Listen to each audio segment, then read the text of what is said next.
nangangaga ng malaking handaan. Sumagot si Jesus, isang lalaki ang naganda ng isang malaking salo-salo at marami siyang inimbitahan.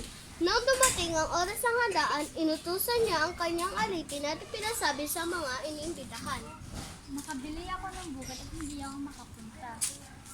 Iyon ang sabi ng isa, kaya pumunta naman ang alipin sa pangalawang inimbitahan. Hindi ka na handa na lahat. Pakisabi sa iyong amo na nakabili ako ng limang pares ng baka kaya hindi ako makapunta.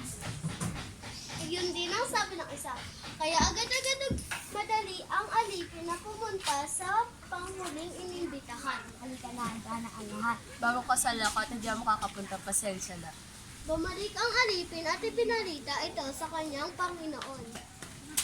Lahat na iyong inibitahan ay di makakapunta. Ano? Pumunta ka sa laksangan at maghanap ka ng mga tao roon. Sumama kayo lahat sa akin. Ito lang ang masasabi ko